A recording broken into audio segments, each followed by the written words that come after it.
কেমন আছেন মুরব্বীরা? আশা করি সবাই ভালো আছেন। মানে কি এক অবস্থা, শীতের যন্ত্রণা তো এমনি বাঁচতেছি না। ঠিক আছে, প্রচুর ঠান্ডা, কয়েকদিন যাবৎ সূর্য সূর্য কাকুরে দেখা সূর্য মামারে দেখা পাচ্ছি না। ঠিক আছে, এর এর মধ্যে দিয়ে আবার মানে শীতের সাথে সাথে আলু কাকায় প্রচুর জ্বালাচ্ছে। বর্তমানে আলুর দাম 75 থেকে 80 টাকা। ঠিক আছে, আমি আজকে সিন্ডিকেট ব্যবসায়ী, পাইকারি ব্যবসায়ী, খুচরা ব্যবসায়ী, তাদের কিছুই বলবো না। মানে সম্পূর্ণ বলবো হচ্ছে আলু মামারে নিয়ে, যে আলু মামা তোমার সমস্যাটা কি। আমি সাধারণ জনগণকে বলবো, মামায় যেহেতু বেশি খেপছে, আপনারা পেঁয়াজের মতো আলু খাওয়াটা, মানে হ্যাঁ আলু খাবেন, আলু খাবেন না কেন। আর এখন বর্তমানে আমি মনে করি আলু ছাড়াও অনেক কিছু মানে শীতকালীন, আমাদের দেশে কিন্তু শীতকালীন সবজিটা সবচেয়ে বেশি হয়। তাইলে আমরা আলুটা কিছুদিন কম খাই। আমি না বলতেছি না যদি আলুর বিকল্প বলি তাইলে কিন্তু আবার আরেকটা সমস্যা এসে দাঁড়ায়। কারণ হচ্ছে আমাদের আগের যে সরকার প্রধান ছিল, উনি কোনো কিছুর দাম বাড়লে বলতো এইটা খাই না ওইটা। আমি বিকল্প বলবো না, খাবেন, কম খাবেন। আমি এর আগেও একবার যখন পেঁয়াজের দাম মানে হঠাৎ করে সকালে 10 টাকা, দুপুরে দিকে 30 টাকা, বিকালের দিকে 100 টাকা, তখন আমি এরকম বলছিলাম যে খাবেন। আমি বলতেছি না যে খাবেন না, কিন্তু একটু কম করে খান। আলু মামা যেহেতু আমাদের দিকে চোখ গরম করে তাকায় আছে, আমরা একটু মাথাটা ঠান্ডা করে, কারণ সে দুইজনে যদি গরম হয়ে যায় তখনই কিন্তু ফায়ার হয়।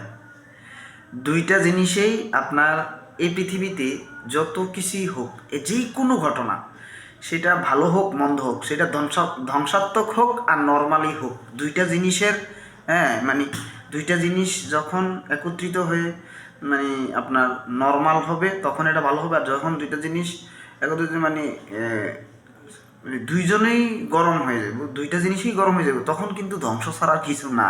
যেহেতু আলু মামা একটু হালকা গরম, চোখ মুখ লাল করে আমাদের দিকে তাকাই আছে, আমি বলবো আপনাদেরকে, আমি অফার করব যে একটু কম খান, আলুটাকে একটু কম খান। বাজারে সবজির অভাব নাই। ঠিক আছে, এখন বর্তমানে মোটামুটি অন্যান্য সবজির কিন্তু মোটামুটি দাম কম। 15 দিন না, 1 সপ্তাহ আগে যে পরিমাণ দাম ছিল, মানে এই সবজি হেভি দাম ছিল। ঠিক আছে, যেমন মনে করেন কপি 100 টাকার উপরে ছিল, বাঁধাকপিও 100 টাকার মতো ছিল। তারপরে এই যে দেখেন মরিচটা কিন্তু মাঝখানে মানে 50 টাকার দিতই না, 20-30 টাকার থাক দূরের কথা, 50 টাকার দিত না। ঠিক আছে, 600 টাকা 800 টাকা কেজি, 50 টাকার দেয় না। ঠিক আছে, হবে না, 50 টাকার মরিচ হবে না। ঠিক আছে, এখন দেখেন আমি ওই দিন দেখলাম 60 টাকা কেজি, কেজি 60 টাকা, কোথায় 600 টাকা ছিল।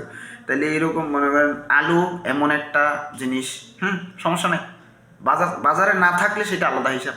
তারা আবার যখন কম বিক্রি হবে তখন কোলেস্টোরেল রাখো, ওই জায়গায় খরচ আছে মামার, আর সমস্যা নেই, গুদামজাত করে রাখো, গুদামজাত করতে হলে খরচ আছে। যদি আলুটাকে নষ্ট না করতে চায় তাইলে কিন্তু তাদের খরচ আছে, খরচ করো, সমস্যা কি।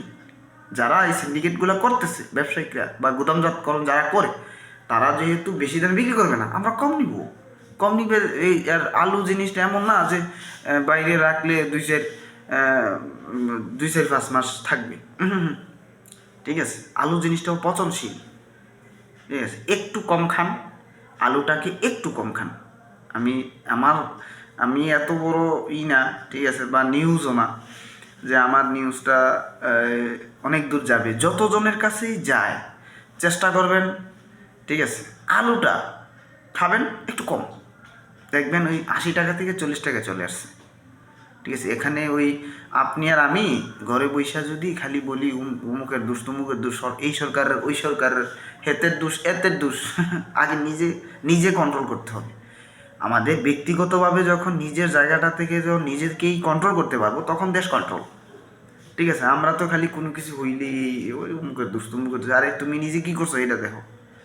ঠিক আছে, আলু কাকারে নিয়ে আমি লাস্ট নতুন আলু নিয়েছিলাম 100 টাকা কেজি। ঠিক আছে, যখন দেখি 75 টাকা 80 টাকা, তখন আলু নিয়েছিলাম নতুনটা 100 টাকা কেজি, ঠিক আছে। তারপর থেকে এখন আর আলু নেই না। অন্যান্য শাকসবজি খেয়ে সমস্যা কি, সিম আছে, ফুলকপি আছে, বাঁধাকপি আছে, শাকের অভাব নেই এখন। শাক মানে থেরাবেরা, ঠিক আছে। তারপরে মনে করেন অনেক পদের শাক, পালং শাক খুবই ভালো একটা শাক, তারপরে লাল শাক, মূলা শাক, অনেক শাক আছে শাক। তারপর সবজি টবজি নেবেন, আলু এত এত আলুর দরকার নাই এখন, ঠিক আছে। কিছুদিন পর দেখবেন যখন কৃষকরা তুলবে তখন 20, 30, 40 টাকা কেজি হবে, তখন খাবো, সমস্যা কি।